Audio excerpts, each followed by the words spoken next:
กลับสบายดีทุกคนเนาะมื้อนี้พบกับช่องอาทิตย์รีแคป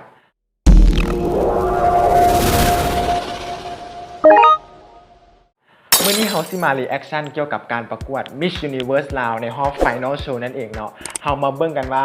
คนมงสมมงบ่หรือว่าฮองสมมงกว่าหรือว่าคนที่สปีดได้ดีแล้วตกรอบหรือว่าตัวเต็งคนงามหลายๆคนที่ตกรอบไปที่น่าเสียดายเนาะเพราะฉะนั้นเฮามาเบิ่งการรีแอคไปพร้อมๆกันว่าแม่นปฏิกิริยาเขาที่เป็นแบบใดเนาะเฮาจะมาเบิ่งพร้อมๆกันแล้วเฮาจะตัดแบบให้ทุกคนเข้าใจสั้นกระทัดรัดเลยเนาะเพราะฉะนั้นเฮาบ่ต้องรอซ่าเนาะคลิปนี้มันอาจจะยาวหน่อยนึงเนาะเพราะว่าเฮาจะเริ่มตั้งแต่ท็อป11คนจนฮอตคนมงกันเลยเนาะเพราะฉะนั้นเฮาบ่ต้องรอซ่าเนาะเฮาไปชมพร้อมๆกันเลยไปเลย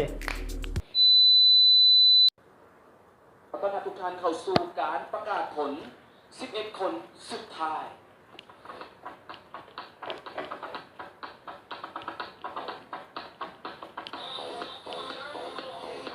เริ่มต้นจากคนทวิต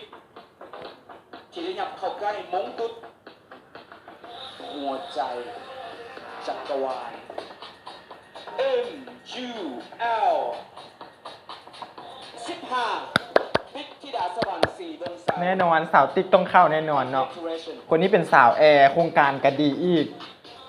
แต่เราบ่ค่อยมีประสบการณ์เท่าใดคนนี้น่ะแต่โครงการเราดี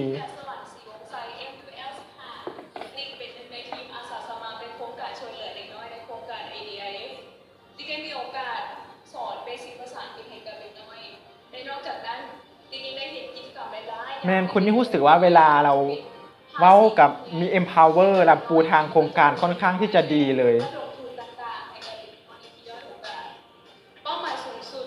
ของติ๊กแมนติ๊กอยากจะพัฒนาการศึกษาของเด็กน้อยที่อยู่ห่างไกลโซลีเพื่ออยากให้น้องๆที่อยู่ห่างไกล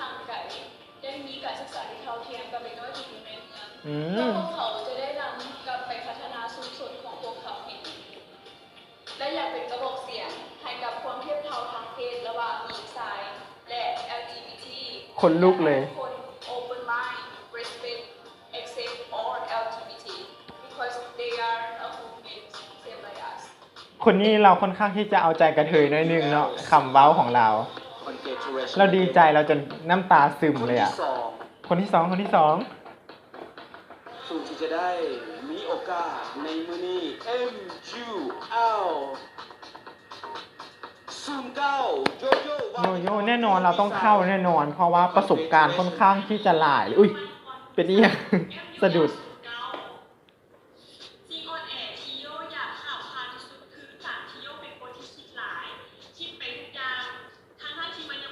แม่โยเนี่ยเป็นคนที่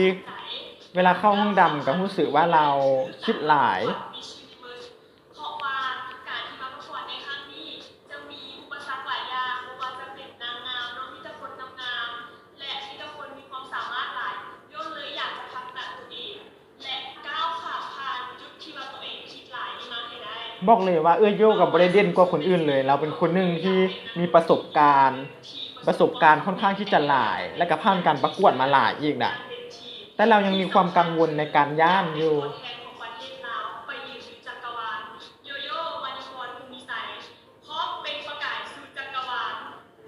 เรามงแต่เราถ้าเรามงนี่กับบ่ติดแต่เราจะมีความย่านอยู่แหละติดปัญหานะไปกันไวๆเลยครับ MUL คนที่3 05แอนนี่พิสมัยพรสนิทแอนนี่เข้าน้องคนนี้แหละมีความน่าฮักมีความเป็น Miss International ถ้าน้องฟังคลิปนี้อยู่เนาะกะบ่อยากให้ปิดกั้นตัวเองอยากให้ไปต่ออีกขนาดในเวทีต่างๆอย่างเช่น Miss International และน้องเป็นคนที่มักและหักในด้านการยิงแล้วเมื่อว่าจะประสบผลสำเร็จในด้านการประกวดการร้องเพลงการเต้นการแสดงเสียงเราน่าฟังไหมใฝ่ฝันอยากจะเป็น Miss Universe และน้องอยากจะล่ามุมนี้ให้ได้ถ้าสมมติว่าน้องได้น้องอยากจะให้เราไปโกอินเตอร์และอยากจะเผยแพร่วัฒนธรรมอันดีงามของเราเฮาไปสู่โลกภายนอกให้เขาได้รู้ว่ายิ่งเราเฮากับว่าแค่ชาติใดในโลกอีก2 ปีนะให้เรามาไม่นี่คือปั๊วเลยอ่ะ Congratulations again กับ MUL แต่ตอนนี้เรายังมีความใสอยู่เรายังไม่มีความ strong empower คนที่สี่คนที่สี่ ซูนเจ็ดฝ่ายสิริยพร อ๋อเอ้ยฝ้ายต้องเข้าเอ้ยฝ้ายครับ ฝ่ายดีชียพรชาพิโรมหรือว่าฝ่าย MUL เรื่องของค่อยนั่นเอง ค่อยมักเราเป็นพิเศษ สังคมในหลายอย่างนะไม่ว่าจะเป็นการเดินแบบหรือถ่ายแบบช่วยเหลือสังคม และการแบ่งปันน้ำใจโดยการให้ตรงน้ำใจเนาะแจกผู้ประสบภัย เวลาเราเว้าแล้วมันน่าฟังอ่ะ ถึงแม้มันจะบ่อิมแพคกับคนอื่นปานใดนะ แต่สำหรับค่อยรู้สึกว่าค่อยมักเสียงลาว ออกสื่อบันเทิงหรือการให้ความบันเทิงเพียงอย่างเดียว แต่ถ้ามาอยู่ในบทบาทนี้แล้วเนาะฝ่ายคิดว่าฝ่ายสามารถใช้ซิทใช้เสียงเป็นกระบอกเสียงที่ใหญ่ขึ้นได้ เมื่อเขาอยากสื่อสารสิ่งใดสิ่งหนึ่งมันก็จะเป็นการสนับสนุนบออย่างซีมันก็สามารถใช้เสียงของเขาได้จริง อืม และที่สำคัญฝ่ายยังเป็นตัวแทนของคนยิงลาวเป็นการเอาคำว่าลาวเพื่อให้คนทั้งประเทศได้ถูกใจ บ่ฮู้ว่าเป็นอย่างเพิ่มรู้สึกว่ามากลาวอ่ะ กับน้องฝ่าย เราเว้าม่วนดี ในฮอบนี่คนสุดท้ายในฮอบทำอิฐ โอ้ยบ่ต้องท่ายเอาเอ้ยอันนี้ก็ได้ เจ้าของห้างเพชรพระไทยนั่งเปเจออยู่นั่นเลย คนที่ห้า ขอ วะ แสดงความดีใจครับ MUL 13 เอลิกนิกสยาไซสมภู เอ้ยอ่อนเฮาเข้าเสย พิษยาเอลิก MUL 13 เอ้ยอ่อน ของน้องมีการเปลี่ยนแปลงทุกช่วงระยะเวลาแต่เป้าหมายสูงสุดของน้องในช่วงระยะเวลานี้ก็คือการที่น้องอยากเฮ็ดสุดมูลนิธิการศึกษาให้แก่น้องๆนักเรียนเพราะว่าน้องได้เห็นหลายๆสิ่งหลายอย่างจากการที่น้องได้ รู้สึกว่าตอนฮูปที่เราไปบริจาคอย่างเงี้ยไปช่วยเหลือรู้สึกว่ายังมีความเด็กน้อยอ่ะ แต่รู้สึกว่าเวลาเราแต่งหน้าแล้วรู้สึกมีความเป็นผู้ใหญ่ขึ้น สนับสนุนเพราะว่าขาดต้นทุนชีวิตแต่เขาเจ้ามีจิตใจและกับข้อมที่ตั้งใจเรียนแต่เขาเจ้ายังขาดโอกาสตรงนั้นและน้องอยากเห็นมีคนนั้นที่สามารถช่วยเขาเจ้าในการให้โอกาสให้เขาเจ้าได้เห็นสิ่งนั้นน้องเชื่อว่าการเป็น Miss Universe ลาวสามารถเป็นกระบอกเสียงได้หลายๆทางว่าจะเป็นทางด้านการศึกษา เรางามไว้เรางามเรามีเสน่ห์แต่เรายังขาด empower อ่ะ ที่น้องจะสามารถเห็นได้ เรายังจัดระเบียบของเราบ่ได้เรายังบ่ฮู้โกของตัวเองเถื่อ ดีใจกับ MUL 13 และนี่คือ5คนทมิตรที่ได้ผ่าน ห้าคน 11คนสุดท้ายขอเสียงตบ เราจะมีความเป็นมิสลาวหลายกว่าน่ะ ข เอ้ย อ อั แส น ดงความดีใจนะ ไอ้ลิกนะ ตอนนี้พวกเขาพักเบรก ให้มงกุฎอีกหนึ่งคนเป็นคนที่6หมายเลขนี่ MUL 02 เจนนี่ต้นคำพลจันเฮือง ต้นคำพลจันเฮือง เจนนี่ MUL 02ต้นของเจนนี่อยากให้พ่อแม่มีความสุขและก็สบายในบ้านเท่า อยากเป็นผู้หญิงที่เก่งอยู่ในสังคม อยากเป็นอินสปิเรชันให้กับน้องๆวัยหนุ่มยุคใหม่ อยากเป็นคนหนึ่งที่สามารถถ่ายทอดหลายๆสิ่งหลายๆอย่างให้พวกเขาได้ การที่เป็น Miss Universe ลาวเจนนี่รู้สึกว่ามันเป็นพลังอันยิ่งใหญ่ที่ทรงให้ผู้หญิงคนหนึ่งที่มีบาดเก้าวที่สำคัญ และมีชื่อเสียงที่สามารถเป็นกระบอกเสียงให้กับสังคมได้หลาย ๆ อย่าง และที่สำคัญการลงประกวด Miss Universe นี้จะสามารถสร้างฝันหลาย ๆ อย่างให้กับเจนนี่ในการสร้างฝันให้เจนนี่ในการเฮ็ดฟาวเดชั่นหรือว่าการช่วยเหลือผู้เฒ่าที่ทุกข์ยากอยู่ในสังคมลาว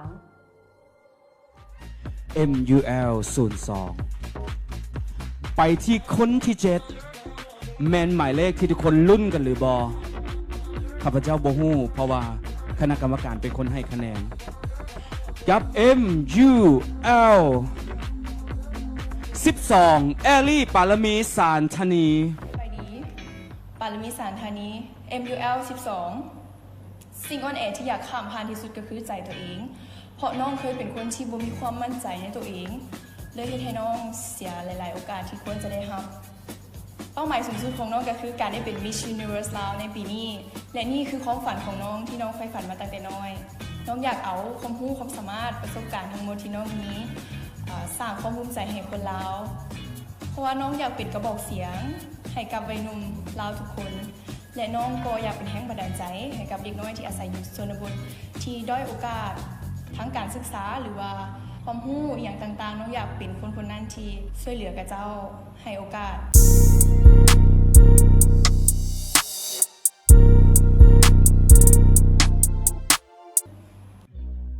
MUL 12 Congratulations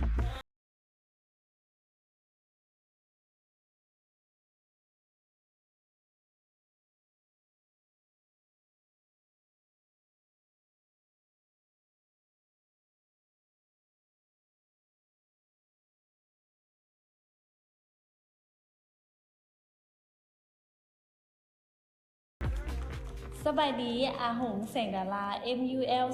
06อยากกล่าวผ่านหัวใจตัวเองก็คือสิ่งที่ยันหัวที่ยังคาอยู่ในใจก็คือความกดดัน หรือว่าสิ่งที่บกกาต่างๆว่าอยากจะกล่าวผ่านไปเพื่อให้เขามีความกล้าขึ้นกว่าเก่าอยากมีธุรกิจส่วนตัวเป็นของตัวเอง ถึงแม้ว่าจะเป็นธุรกิจน้อยๆก็ยังดีเนาะแต่ว่าอยากเป็นธุรกิจที่สามารถช่วยเหลือสังคมได้และก็อยากเป็นตัวแทนแม่ยิงลาวที่รณรงค์ปกป้องสิทธิที่แม่ยิงลาวถูกใส่ความรุนแรงบ่ว่าจะเป็นทางด้านร่างกายหรือจิตใจอยากสานต่อโครงการที่หงได้เว้าไปในมือออดิชั่นเนาะว่าหงอยากเฮ็ดโครงการเกี่ยวกับทุนการศึกษาให้น้องๆที่ด้อยโอกาสหงเชื่อว่าถ้าหากว่าหงได้เป็นมิสยูนิเวิร์สลาวแล้วหงจะสามารถสานต่อความฝันนี้ให้สำเร็จได้MUL 06 Congratulation เหลืออีก 3 บอล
กับปัญหาต่างๆเฮ็ดให้มีความท้อใจบ่มีกำลังใจเป้าหมายสูงสุดของกี้ก็คือกี้มีความใฝ่ฝันอยากมีธุรกิจเป็นของตัวเองที่สามารถดูแลครอบครัวเป็นเสาหลักของครอบครัวได้กี้อยากเป็นคนที่อยู่ในวงการบันเทิงและเป็นนางงามที่เปล่งประกายสู่จักรวาลกี้อยากเป็นแม่หญิงลาวคนทำอิฐที่สร้างประวัติศาสตร์หน้าใหม่ให้กับคนลาวทั้งชาติในแบบสง่าอย่างมั่นใจเปล่งประกายสู่จักรวาลเพื่อสร้างความภาคภูมิใจให้คนลาวทั้งชาติ MUL 10ตอนนี้พวกเขาจะเป็นพิธีการมอบสายสะพายใน Miss Popular Vote บัดนี้เนาะเป็นฮอปสปีดเนาะมาเบิ่งกันว่ามันไผที่สปีดได้ดีที่สุด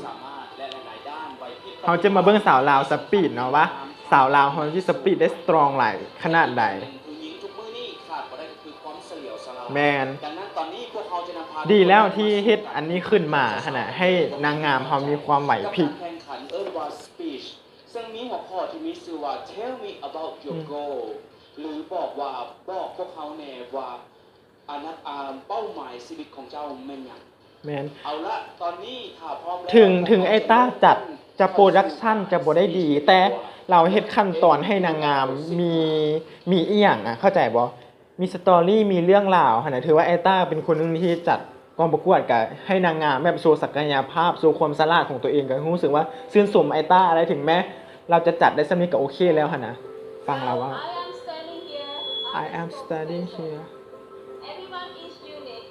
yet we all have a dream to be who we are อ๋อ and I would like to tell everyone that you should set your goal and fight for them fight for that pursue your dream and make them to become a reality thank you เรายังเว้าดีแต่เรายังขาดความ empower นะเรายังขาดพลังความเป็นนางงามคนนี้น่ะคำว่ายั่งเขาเหนียวเฮ็ดให้หลายๆคนบ่กล้าที่จะก้าวผ่านและบ่กล้าที่จะลงมือเฮ็ดในสิ่งที่ตัวเองอยากเฮ็ดจงเชื่อมั่นและศรัทธาเพราะโยเองเป็นคนหนึ่งที่มีความสามารถและโยคิดว่าหลายๆคนอาจจะก้าวผ่านจุดนั้นมาได้เช่นเดียวกันกับโย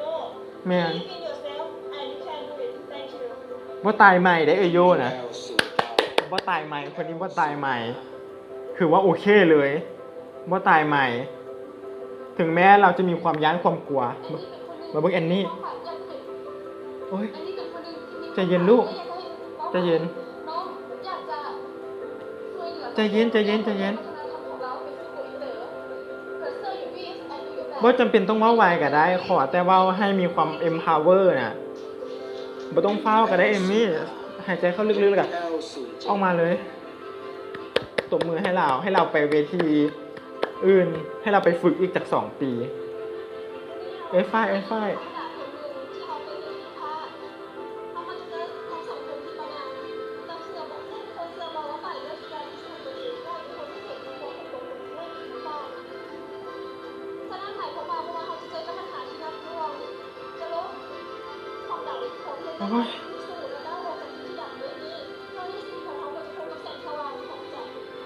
ยรู้สึกว่าเวลาเราเว้าตอนนี้น่ะมันบ่คือตอนเราเว้าใน VTR เลย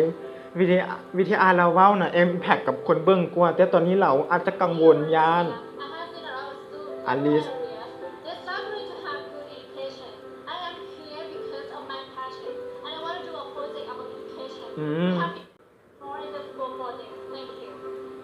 อ๋อ MUL 13และต่อด้วย MUL 02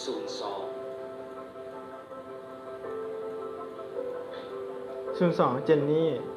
เอาดีๆเอื้อยจะเป็นผู้หญิงคนหนึ่งที่เก่ง โอเค เป็นไทยครอบครัวสบาย อยากจะเป็นผู้หญิงคนหนึ่งที่เป็นประโยชน์ต่อสังคมและเป็นอินสปิเรชัน เรามีพื้นฐานในการเป็นพิธีกรมานะลาว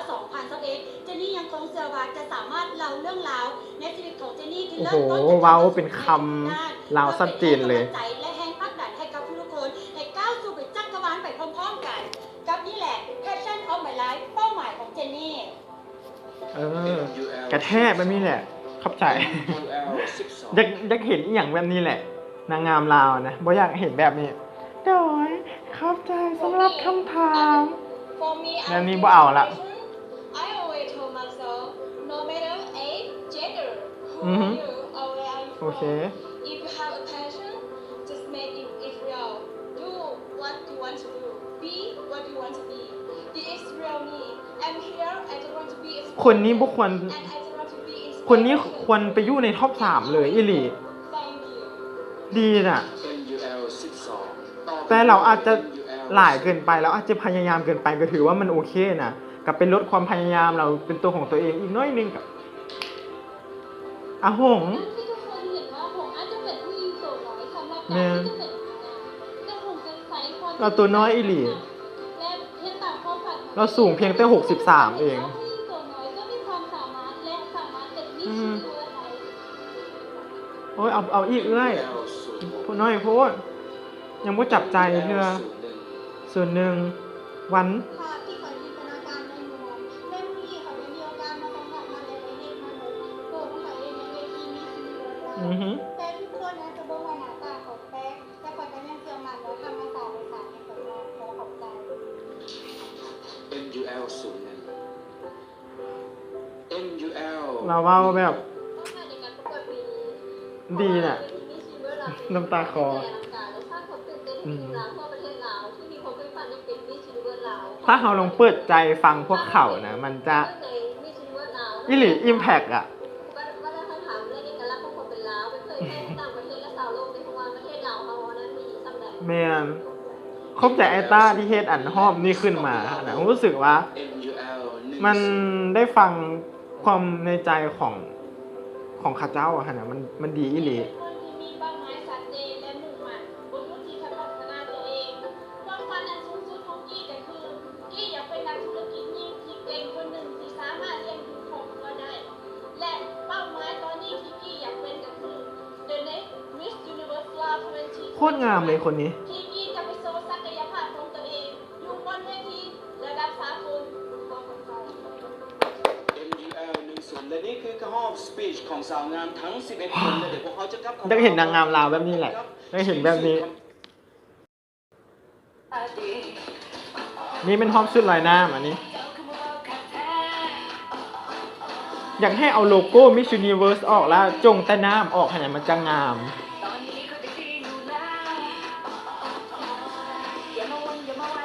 เริ่มต้นจาก MUL 15ทิพย์ธิดาสวรรค์4วงไส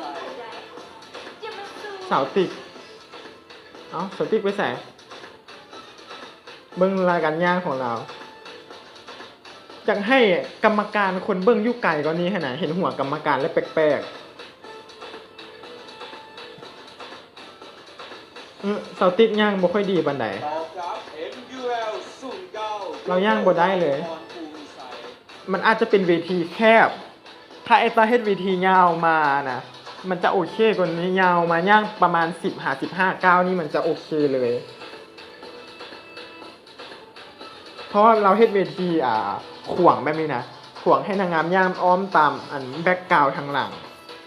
ถ้าเราเฮ็ดซื่อจืดแบบนี้นะโอเคจะเห็นการย่างของนางงาม แอนนี่พิสมัย แต่นี่มันบ่ค่อยเห็นการย่างของนางงามปานใด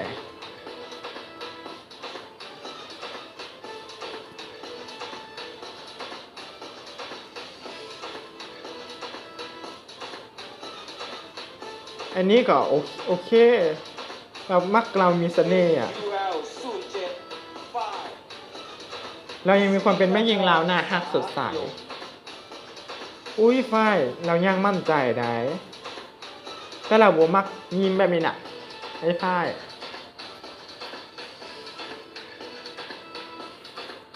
เต็มเลยไอ้ฝ้ายบ่ต้องอมยิ้ม MUL 13 เอายิ้มมัน เอลิกลิษยาไซสมบูรณ์ ไม่เห็นบ่เราบ่มั่นใจในรอยยิ้มของตัวเองเอลิกบ่ได้เลยย่างนะ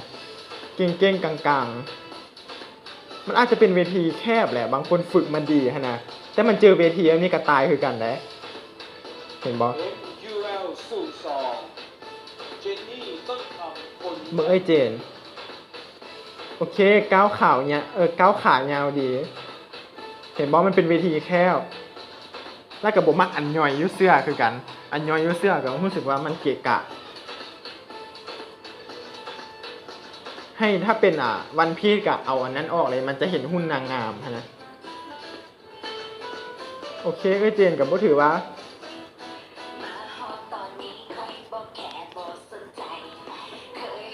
เพลงนี้เป็นเพลงที่ทุกคนก้าวถึงหลายที่สุด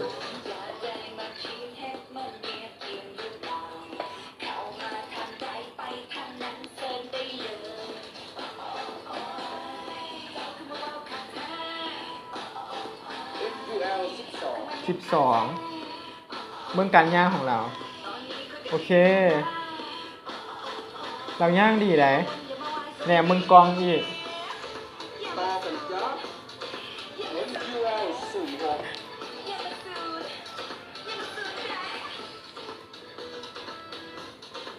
โอเค เอื้อของค่อยจัดไป จัดไป เอาคิดว่าเอื้อยกินหลายกว่านี้ หมุนแล้วก็ฟาดเลยฟาดเลยฟาด เอา เราย่างธรรมดาพูดเนาะย่างอ้อมไปอ้อมมาเห็นบ่ ต่อกันครับ MUL 01หุ่น วัดแสงวงจันทร์ หุ่น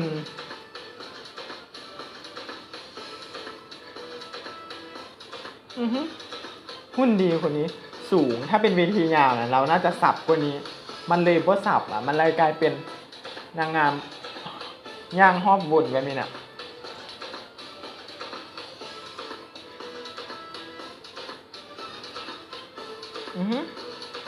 MUL 16ลาซ้อยแสงยาลา ลากซอยเบิ่งเรามั่นได้แต่ความมั่นแล้วมันจะเกี้ยงๆกลางๆหน่อยนึงค่ะนะน่ารักน่าฮัก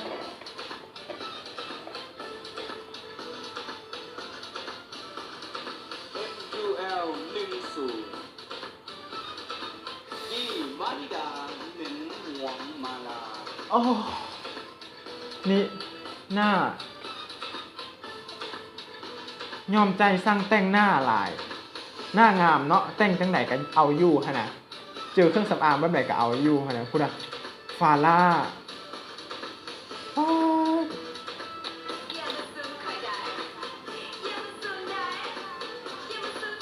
โคตรงามเลยคนนี้นะ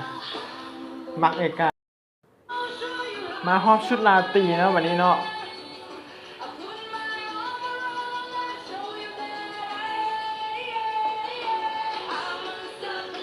เริ่มต้นกับ MUL 15 โอ้สุด ที่ดาสวรรค์สีลงใส สุดคล้ายๆมิสแกรนเช็คเก็บพราบิกคล้ายๆกันเลย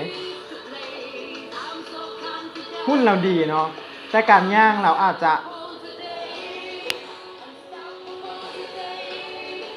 เราจะย่างประมาณนี้น่ะ ถ้าเรา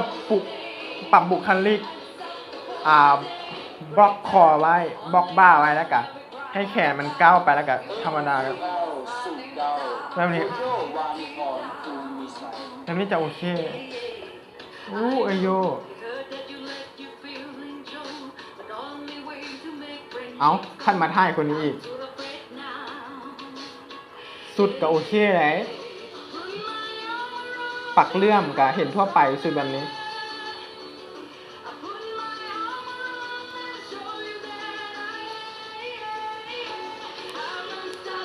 MUL 05 โอเคเ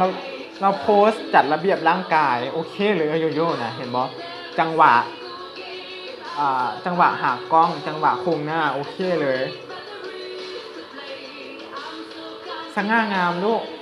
สง่างามสง่าแต่เราจะติดเป็นมิสลาวเนาะคนนี้เราจะเป็นมิสลาวหลายกว่ากันย่างนะย่างแบบเนิบๆจังหวะแบบมิสลาวอ่ะ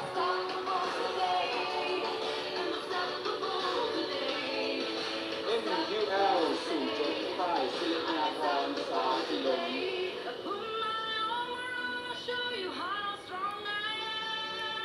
ไฟฟ้าสับหุ่นไฟฟ้านะคนหุ่นดีเลยพูดนะ การย่างก็โอเคได้พูดนะโคตรงามเลย แต่เราจะติดบอนที่เราบ่มักยิ้มแหละ แต่โดยรวมโคตรงามเลยโอเคยิ้มให้เต็มเลยไอ้ฝ้ายยิ้มมาไกลๆแล้วกันยิ้มเลยบ่ต้องหุบเลยอาร์คแบบโกโก้ไปเลยอลิส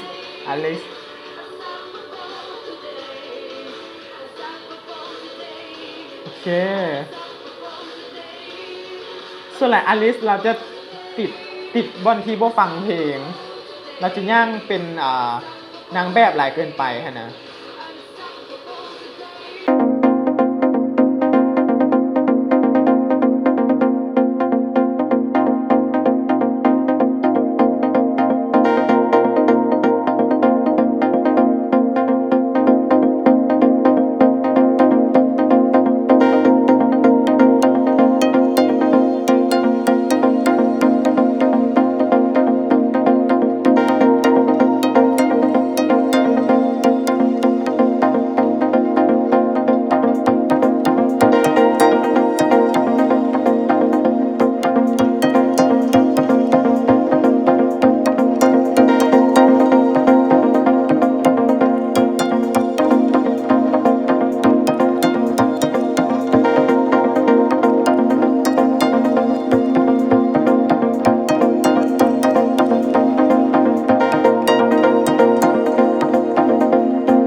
ไปประกวด MU นี้ถือว่าบ่อายถ้าเราเฮ็ดผลงานดี ถ้าเราสปีดดี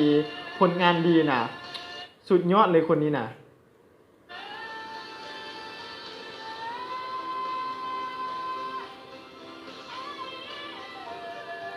พูดน่ะ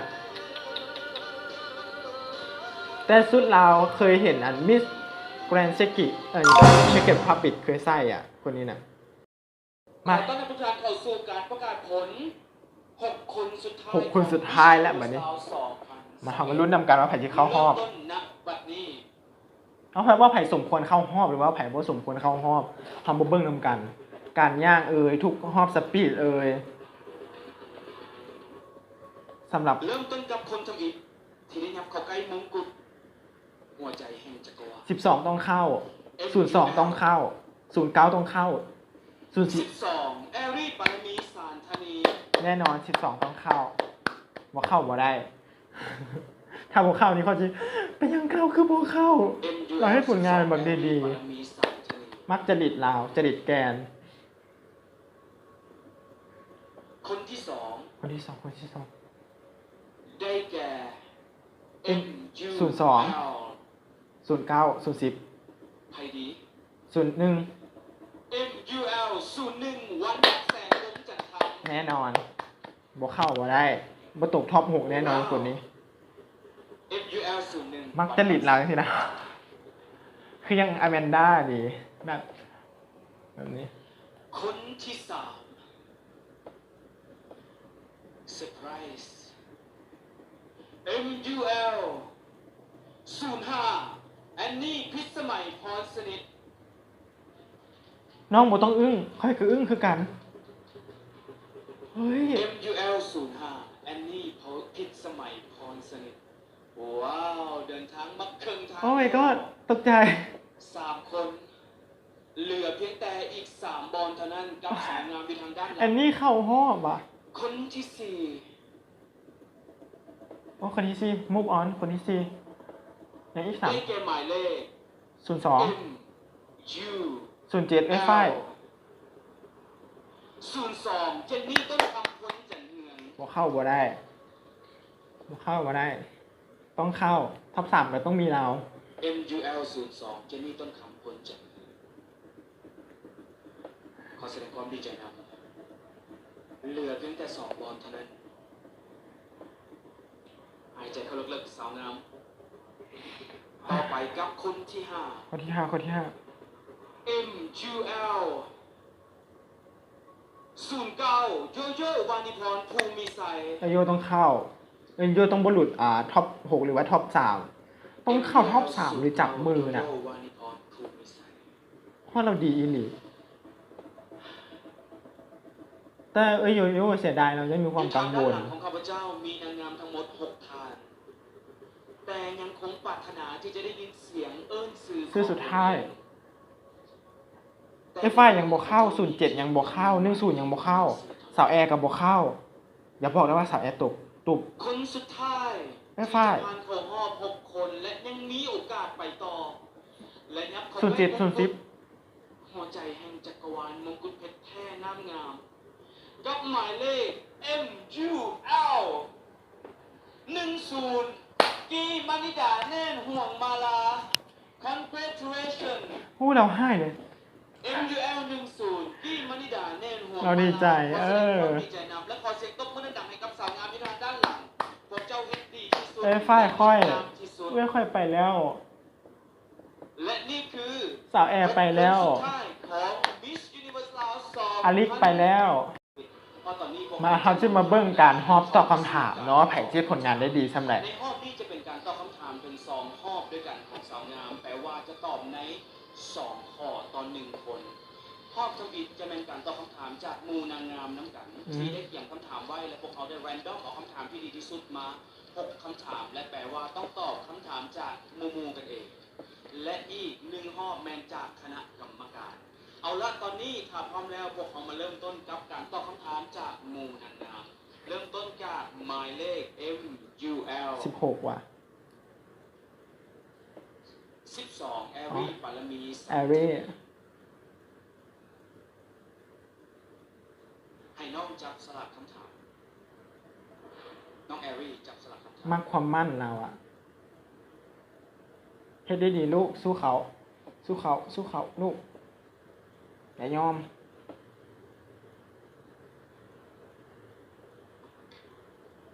ปรับไมค์ คำถามจากหมู่นางงามหมายเลข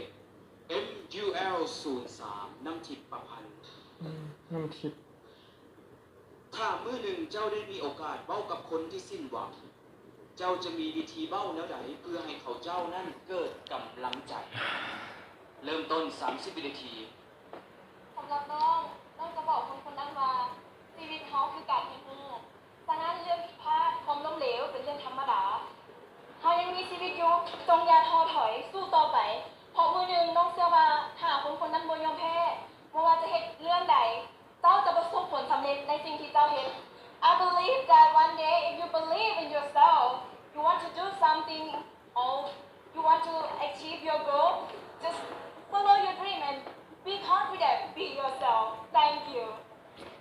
ใจ MUL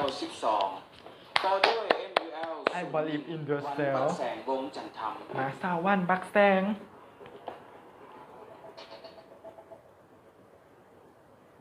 จับสลักคำถาม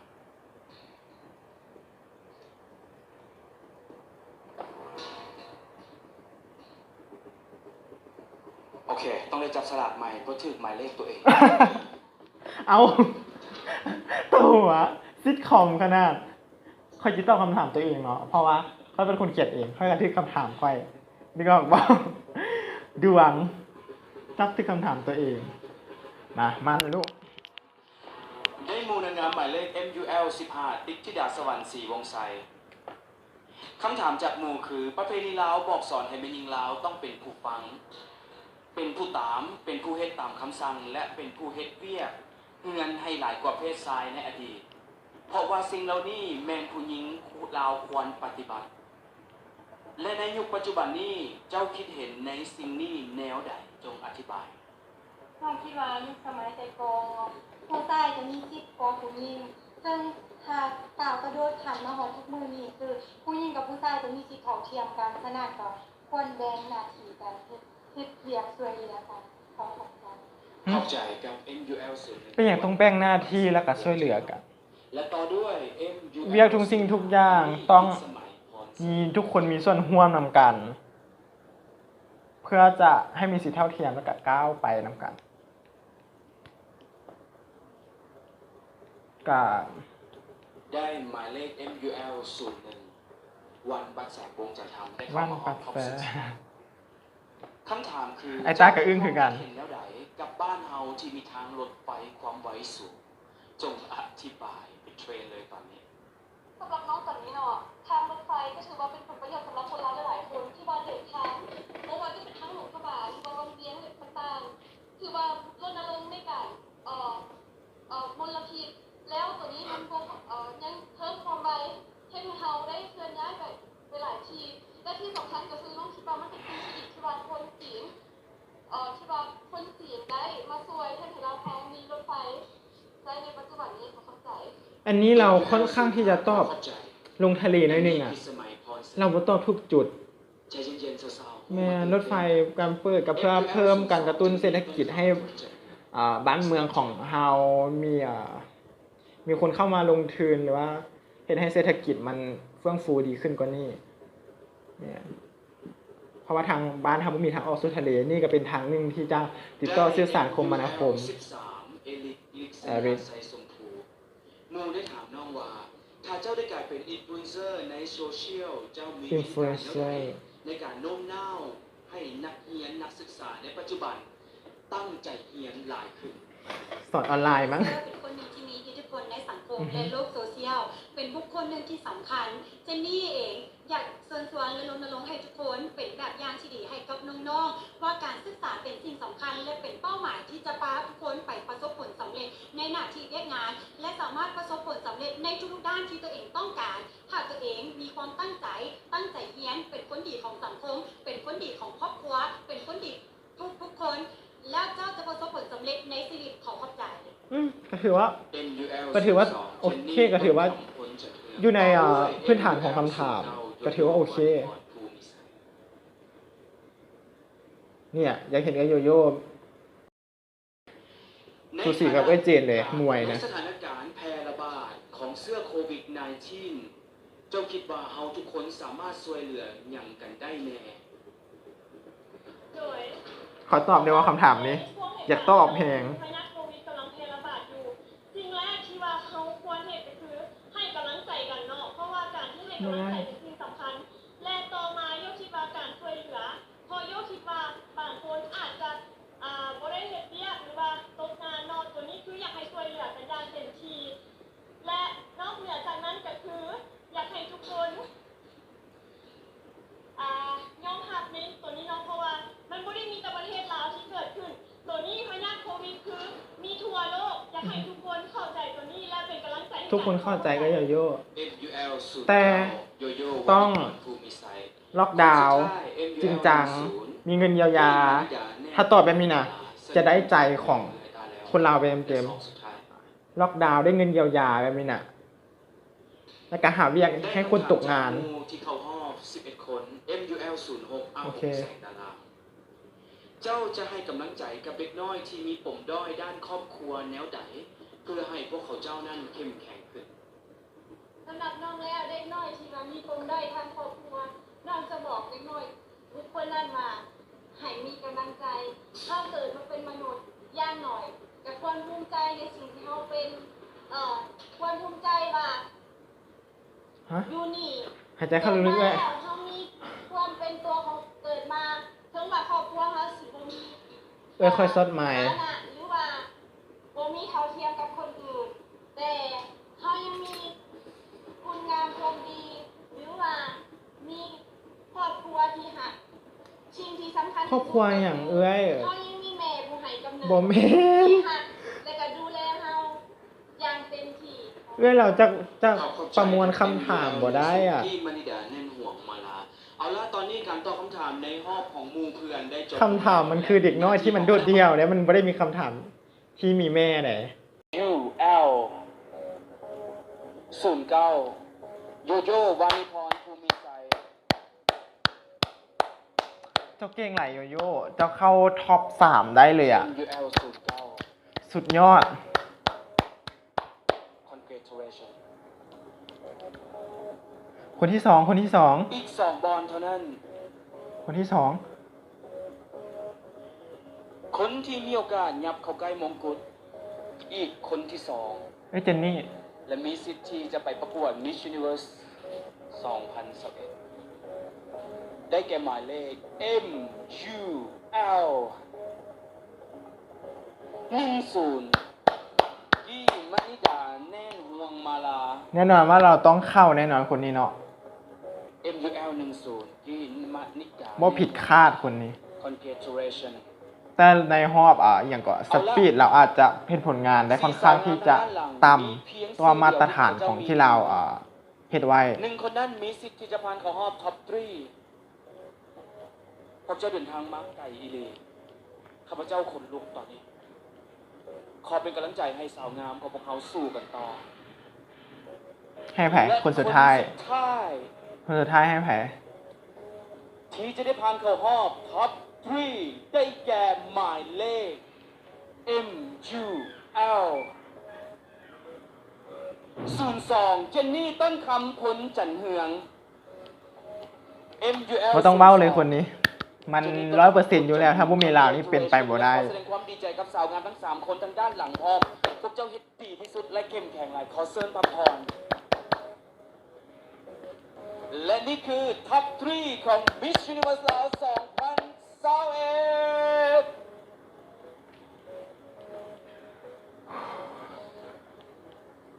สาวๆ3 คนตอนนี้ถ่ายรูปเบิ่งวิดีโอไปเลยตอนนี้ทางบ้านพวกเขากำลังลุ้นกัน ตื่นเต้นเพราะว่า ยังบ่ได้พัก 3 คนสุดท้ายแล้ว เพราะสาวงามของพวกเขาจะต้องมาตอบ1 คำถามเป็นคำถามเดียวกัน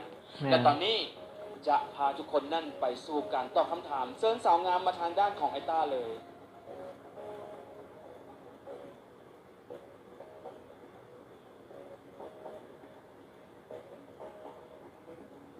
การตอบคำถามในรอบนี้จะเป็นการตอบคำถามเดียวกันของสาวงามทั้ง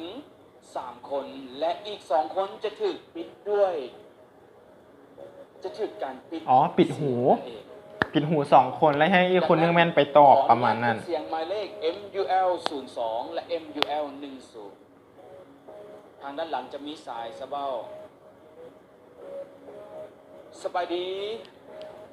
MUL 10 ได้ยินบอ MUL 02บ่มีรีแอคกลับมา โอเค แสดงว่าเขาจะบ่ได้ยิน โอเค ตอนนี้ MUL 09 Step to the mic Step to the mic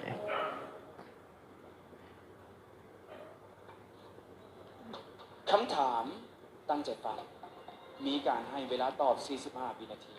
หลายไว้ปกติจะ 30 วิ อันนี้ 45 วินาทีคุณ บอกเหตุผลที่สำคัญ หลายเติบ ว่าเป็นหยังเจ้าจึงสมควรเป็น Miss Universe ลาว 2021 โดยสำหรับสิ่งแรกเนาะคือโยมีเป้าหมายที่ชัดเจนคือโยอยากช่วยเหลือทางด้านสังคมคือการศึกษาของน้องๆเพราะโยได้มีโอกาสไปลงพื้นที่และโยยังเห็นว่าน้องๆบางภาคส่วนยังไม่ได้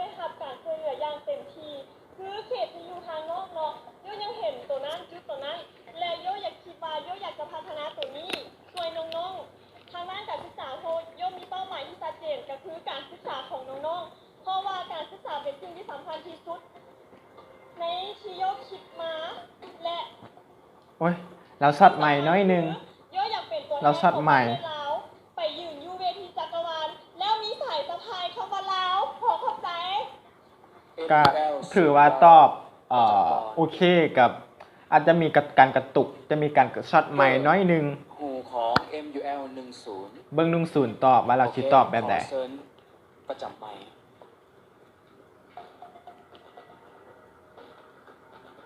ตั้งใจฟังคำถาม จงบอกเหตุผลที่สำคัญที่สุดด้วยเหตุผลใดเจ้าจึงสมควรเป็น Miss Universe ลาว 2021 โดยเหตุผลที่สำคัญที่สุดของกี้ที่มาประกวด Miss Universe ลาว2021เหตุผลที่น้องมาก็คือน้องอยากเป็นตัวแทนแม่หญิงลาว คนทำอิฐที่ไปสร้างประวัติศาสตร์หน้าใหม่ให้กับคนลาวทั้งชาติในแบบสง่าอย่างมั่นใจเปล่งประกายไปสู่จักรวาลเพื่อสร้างความภาคภูมิใจให้คนลาวทั้งชาติและก่อนอื่นหมดน้องต้องขอบใจคณะกรรมการและแฟนนางงามที่อยู่ทางบ้านที่ทรงแรงเชียร์แรงใจให้กี้ได้เข้ามาอยู่ครอบครัว Miss Universe ลาวปีนี้และกี้หวังว่าทุกคนจะเห็นศักยภาพของกี้ในการพัฒนาของกี้ขึ้นตื่มกว่านี้เพื่อจะให้กี้ไปสู่หอบที่เลิกกี้อยากให้ทุกคนลองเปิดใจและให้โอกาสกี้ถึงกี้จะไม่มีประสบการณ์แต่ว่ากี้คิดว่าตัวเองพัฒนาให้ดีที่สุดนะคะ รู้สึกว่าเวลาเราตอบคำถามมันจะเป็นลักษณะแบบเป็นคือยังเราวิดีโอสัมภาษณ์เรานะมันจะเราจะว่าประมาณนี้แต่เราเอาคำถามนี้มาตอบเราก็เลยเคยได้ยินอยู่แล้วมันก็เลยบ่เซอร์ไพรส์นะมันคือยังอ่านสคริปต์มาประมาณนั้น เป็นคำถามเดียวกัน จงบอกเหตุผลที่สำคัญที่สุดด้วยเหตุผลใดเจ้าจึงสมควรเป็น Miss Universe ลาว 2021 แน่นอนการที่เป็น Miss Universe ลาว 2021 หรือการเป็นนางงามมันบ่แม่นเรื่องง่ายเลย ผู้หญิงคนนั้นต้องมีความเก่งไหวพริบปฏิภาณและมีความรู้ความสามารถ และอีกหนึ่งอย่างที่นางงามคนนั้นจะต้องถูกกดดันจากแฮงสังคมหลายๆอย่าง และเป็นอีกหนึ่งคนที่แบกรับความหวังของประเทศลาวที่ก้าวสู่เส้นชัยและเจนนี่หวังว่าผู้หญิงคนนั้นจะนำเส้นชัยกลับมาสู่ประเทศลาวและเจนนี่พร้อมแล้วที่จะเป็นคนนั้นที่จะเอาเส้นชัยแห่งชัยชนะกลับมาสู่ประเทศลาวกับ MUL 02 ก็ถือว่าตอบโอเคมี empower มีพลังดี หมดแล้วกับการแข่งขันของสาวๆเหลือเพียงแต่ไฟนอลลุกเท่านั้นที่จะได้พบกับสาวงามของพวกเขาอีกหนึ่งครั้งและก็เป็นการตัดสินแล้วว่าไผที่จะได้ครอบครองมงกุฎในปีนี้โอเคดังนั้นตอนนี้ ไอ้ตาก็ตื่นเต้น น่าสนใจแล้วพอจะกลับเข้ามาเบิ่งว่า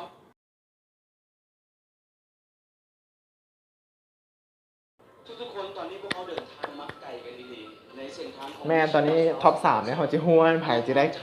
ขาวแล้ว กว่าจะได้ไปถ่ายทอดกว่าจะได้เดินทางไปแต่ละจุดต้องผ่านพาอุปสรรคอื่นหลายขนาดใดและเมื่อนี้ผู้หญิงคนหนึ่งเขาเป็นคนที่มีความเข้มแข็งทางด้านจิตใจและเขาสู้ซนมันจนถึงปัจจุบัน แม่ค่อยเสียมลาแล้วแม่ค่อยเสียมลาตำแหน่งแล้วตอนนี้ เขาเป็นคนเราทั้งชาติมีความภาคภูมิใจในตัวเขาหลายที่สุด เราเก่งอีหลี และเหตุให้เขานั้นจนกลายเป็นผู้หญิงที่เป็นแรงบันดาลใจของหลายๆคนคริสติน่า ลาสสิมากับการอำลา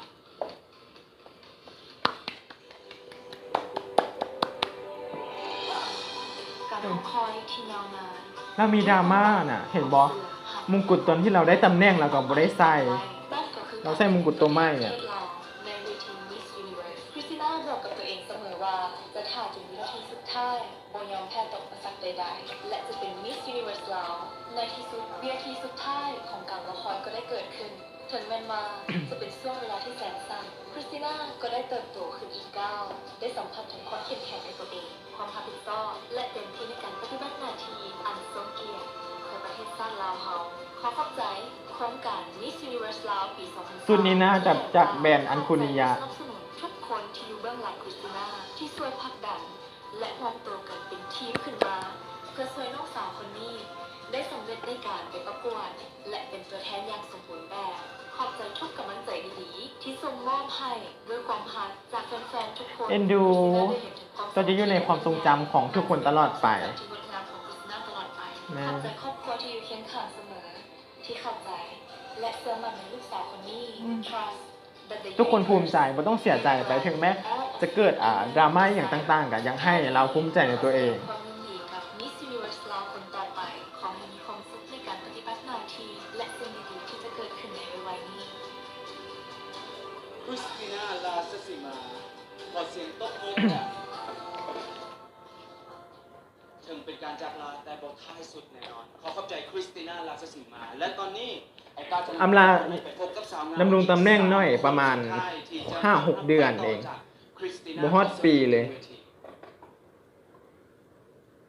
ท็อปสามประกาศแล้ว และตอนนี้สาวงามของพวกเราทั้ง3คน ประกาศแล้วพร้อมแล้ว นี่คือวินาทีที่สำคัญที่สุด ประกาศแล้ว ที่พวกเขาเจ้าจะต้องได้ลุ้นเพราะมันเป็นวินาทีที่จะเปลี่ยนชีวิตของผู้หญิงทั้ง3คนหรือผู้หญิง1คนที่จะได้ครอบครองมงกุฎตลอดกาล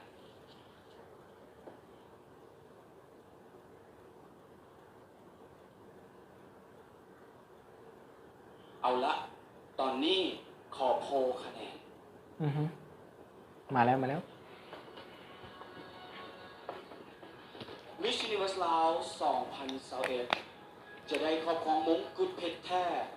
หัวใจแห่งจักรวาลจากเพชรพไทยจิวเวลรี่ปฏิบัติหน้าที่1 ปีเต็ม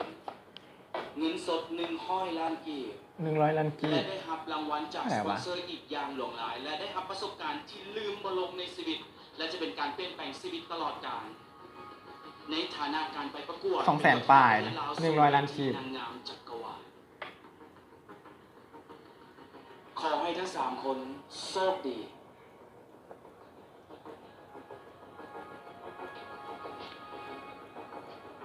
ข้าพเจ้าขออนุญาตประกาศห้องอันดับ ห้องอันดับ 2มันไผเสากี้ 2ห้องอันดับ 2 Miss Universe ลาว 2021 ได้แก่หมายเลข ในใจก็อยากให้เสากี้นะแมนอยากให้MUL ก็โยโย่กับเจน 09 โยโย่วานิพรภูมิไซ นี่แหละคือเจ็บสุด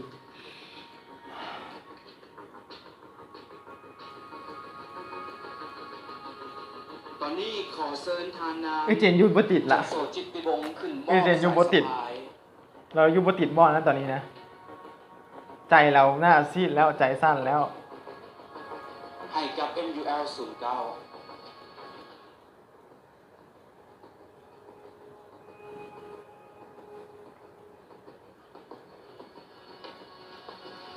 และพร้อมซอดอกไม้ห้องอันดับ 2 จะได้รับเงินสดมูลค่า10 ล้านกีบและยังจะได้รับรางวัลจากหลายๆสปอนเซอร์ของพวกเราและยังคงจะอยู่ในครอบครัวของ 10 ล้าน Miss Universe ต่อขอขอบใจ MUL 09และขอแสดงความยินดีใจนะ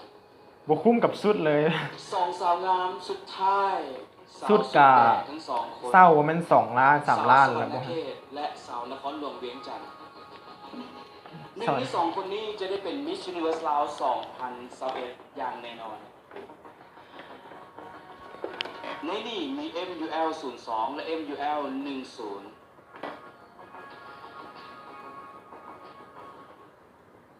ซึ่งที่ข้าพเจ้าจะประกาศไปนั่นคือ Miss Universe ลาวคนใหม่ 02 ส่วนชื่อที่ข้าพเจ้าบ่ได้ประกาศนั่นคือห้องอันดับ 1 อันดับ 02 1 มีความหมายความสำคัญที่สุด เพราะถ้าหากว่า Miss Universe ลาวบ่สามารถปฏิบัติหน้าที่ได้ 02 ห้องอันดับ 1 จะปฏิบัติหน้าที่แทนทุก เสากี้ให้แล้วบ่ไหวแล้ว กดดันตื่นเต้นแฮง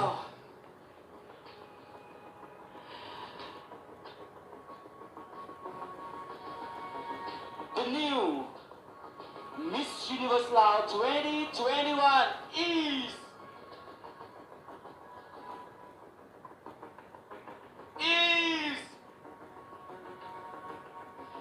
MUL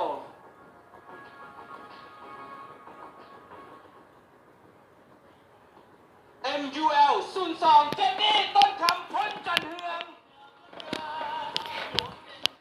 นั่นหมายความว่า MUL 10 กี้มณิดาเน่นห่วงมาลาได้เป็นห้องอันดับ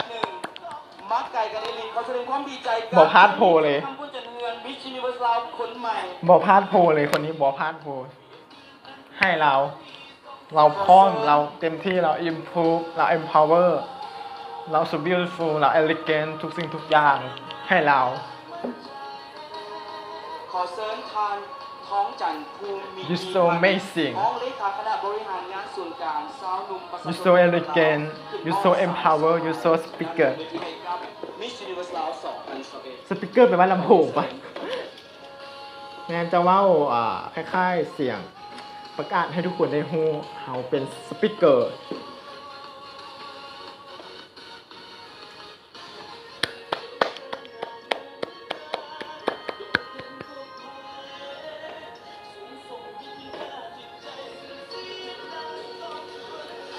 ขอแสดงความดีใจนะเดี๋ยว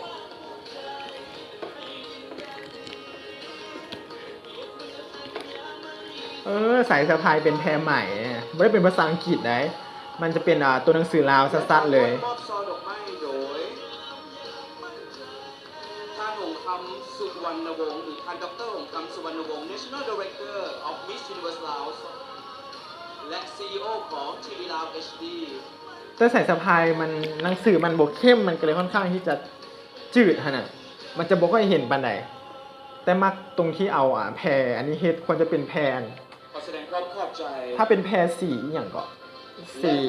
ดำๆหรือว่าจะเป็นสีฟ้าๆอมม่วงนะเขียนหนังสือสีขาวใส่นะหรือว่าสีทองใส่โคตรงามเลย ท่านนางจันโสจิตติบงขอเชิญคุณ แต่มันออกกล้องรู้สึกว่ามันจะขาวไปหมดเลยสายสะพาย เจนนี่ต้นคำคนจันเมืองกับ Miss Universe Laos คนใหม่ ทอดมงให้ ทอดมงให้เลยนะ มงกุฎเพชรแท้น้ำงามที่สุด หัวใจแห่งจักรวาลผู้หญิงที่ได้ครอบครองนั่นก็คือเจนนี่ต้นคำคนจันเมือง เป็นเอกสารจากคณะกรรมการทุกทาง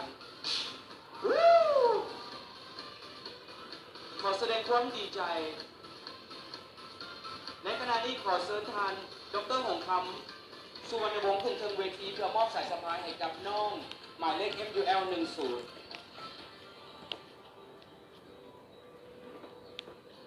คือว่า ถือว่าส่งไปก็ถือว่าบนหน้าเกียรติถือว่าเราเป็นคนหนึ่งที่จะเฮ็ดได้ดีที่สุด ถึงแม้จะเกิดอย่างขึ้นกับรู้สึกว่า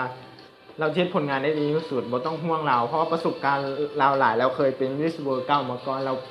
เคยผ่านเวทีประจุมาเราสามารถสปีกเกอร์ได้เราสามารถ empower ได้ อันนี้มั่นใจในตัวเรานะเพราะว่าเคยเห็นเราในเวียงจันทร์เซ็นเตอร์ตอนที่เราโฆษณาอย่างสักอย่างเห็นเรารู้สึกว่าผู้หญิงคนนี้ก็มีความสปีกเกอร์มีความเว้าจาที่ empower รู้สึกว่าเป็นแม่หญิงลาวที่มีความ confident ดี Miss Universe Laos 2021 โดยเจนนี่ต้นคำพงษ์จันเฮือง ตอนทีแรกก็เห็นมงกุฎเขานึกว่าเป็นมงกุฎที่แบบใหญ่พอดีไส้กับมันก็บ่ได้ใหญ่เลย